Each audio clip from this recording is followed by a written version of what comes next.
We've been through a lot this year when it comes to Sonic the Hedgehog. We started off the year pretty wild with a lot of little announcements and little leaks and rumors, and Roger Craig Smith leaving and then coming back. Then during that time, we also anticipated a Sonic-styled Nintendo Direct.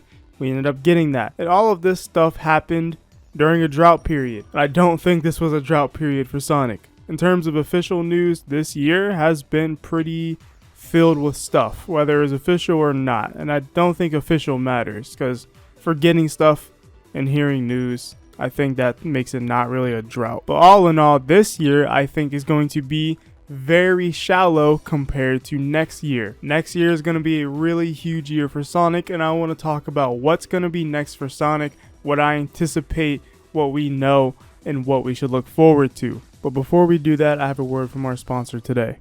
Do you enjoy strategy RPGs, or are you looking to get into them? Ace Defender is the game you're looking for. It's a high quality masterpiece with tower defense elements. The storyline is also very interesting, as a rebellion in the Dragon Clan threatens the balance of good and evil. Alopida, the Silver Dragon Princess, escaped with the Creation Crystal, and you, the player, have been summoned to fight evil. So, what can you expect in this game? The game features a solo RPG storyline, and at launch, over 40 chapters, which is about nearly 2,000 levels, and a mixture of turn-based RPG battles and tower defense modes. There are 5 different hero factions, and to name a few, we have the Shadow, Nature, Light, and more. They all have deep background lore. There are 48 heroes at launch, along with new heroes every 2 weeks. Ace Defender also offers many different gameplay modes. You can speed up battles up to 4 times and slow them down to 1 time. It also has Expedition mode, which is a solo mode where you can level up, combine heroes, and use powerful gear for PvE or PvP. New users who use my link in the description will receive the following when you reach level 10: 150k gold, 700 diamonds, 7 royal recruit tickets for heroes, 50 blue plus hero fragments, 50 rare random equip fragments, and legendary hero sealed Bulward Lopez.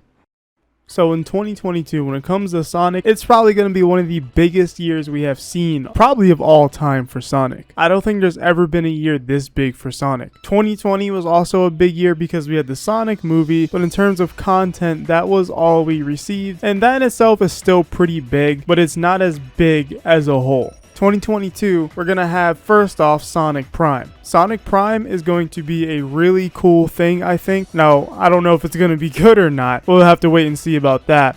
But the fact that Sonic Prime exists and its reasoning for existing is something I think that is really big and is going to help the franchise out. Sonic Prime is actually said to only be made to help increase the brand recognition. They're not even expecting to make money off Sonic Prime. And this gives me hope that they have a lot of creative freedom with the show and they don't have to be as restrictive so they can make a certain amount of money, since this is not even expected to make them money. I also think the fact that Prime is going to be a more story-focused show is going to be really cool and probably get a lot of people excited to watch the show. Then we have Sonic Origins. And Sonic Origins is going to be a remaster of Sonic 1, 2, 3, and CD all in one package. And that's also going to be something that's going to get bought a lot, and probably a lot by the casual consumer, because a lot of people want to replay their old childhood games. But if you pay close attention, you can actually see Sega's strategy in the limelight with Sonic Origins and Sonic Colors Ultimate. Sonic Colors Ultimate's main purpose was to get new people into the franchise so they can end up playing more stuff, and this was to capitalize off of the movie beforehand. And those same people that watched the movie are going to watch the second movie. And I think they chose Colors Ultimate first because they just want an easy game to introduce people into Sonic. And then Sonic Origins comes next, which is the original Sonic games, the classics, which I do think are all harder than Sonic Colors, maybe except CD. Then they have those people transition to those games next, and then the movie comes out. And without going into spoilers, because there's been some leaked stuff from the Sonic Movie 2 set, but there's a lot of references and a lot of cool stuff in that movie to a lot of games that we love in the Sonic franchise, and that movie is going to be huge. It's going to be really, really big, and it's really, really exciting after seeing some of the stuff that's supposed to be in the movie. And the second Sonic movie is going to double the amount of people entering the franchise. This is going to be extremely huge for Sonic because there's going to be a lot of hype building around. And depending when Prime even comes out, there's just going to be so much Sonic content that people are consuming. When Rangers drops, it's going to be an instant success, whether people think it's going to be a good game or not. My only hope is that Sega keeps up this momentum that they have going for Sonic and not necessarily rushing games out,